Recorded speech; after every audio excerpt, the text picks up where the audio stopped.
16 Accords of Madness, Volume 6. Hircine's Tale.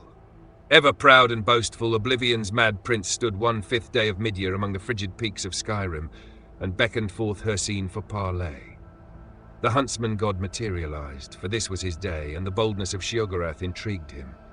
Wry without equal, Sheogorath holds in his realm giggling loons, flamboyant auteurs, and craven mutilators. The mad prince will ply profitless bargains and promote senseless bloodshed for nothing more than the joy of another's confusion, tragedy, or rage. So it was that Sheogorath had set a stage on which to play himself as rival to Hircine. Without haste, the coy prince proffered his contest. Each prince was to groom a beast to meet at this place again, 3 years to the hour, and do fatal battle. Expressionless behind his fearsome countenance, Hircine agreed, and with naught but a dusting of snow in the drift, the princes were gone to their realms.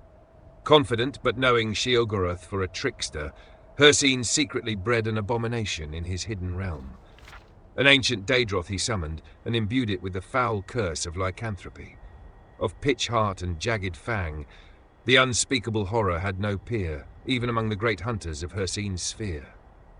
In the 3rd year on the given day, Hircine returned, where Sheogorath leaned, cross-legged on a stone, whistling with idle patience. The prince of the hunt struck his spear to the ground, bringing forth his unnatural, snarling behemoth. Doffing his cap, sly as ever, Sheogorath stood and stepped aside to reveal a tiny, colourful bird perched atop the stone. Demurely it chirped in the bristling gusts, scarcely audible. In a twisted, springing heap, the Daedroth was upon the stone, leaving only rubble where the boulder had been. Thinking itself victorious, the monster's bloodied maw curled into a mock grin, when a subdued song drifted in the crisp air. The tiny bird lightly hopped along the snout of the furious Daedroth. Sheogorath looked on, quietly mirthful, as the diminutive creature picked at a bit of detritus caught in scales betwixt the fiery eyes of the larger beast. With howling fury, the were-thing blinded itself, trying to pluck away the nuisance.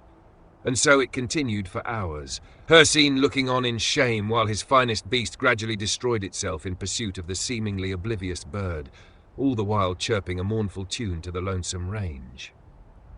Livid, but beaten, Hircine burned the ragged corpse and withdrew to his realm, swearing in forgotten tongues. His curses still hang in those peaks, and no wayfarer tarries for fear of his wrathful aspect in those obscured heights. Turning on his heel, Sheogorath beckoned the minuscule songbird to perch atop his shoulder and strolled down the mountain, making for the warm breezes and vibrant sunsets of the Abyssinian coast, whistling in tune with the tiniest champion in Tamriel.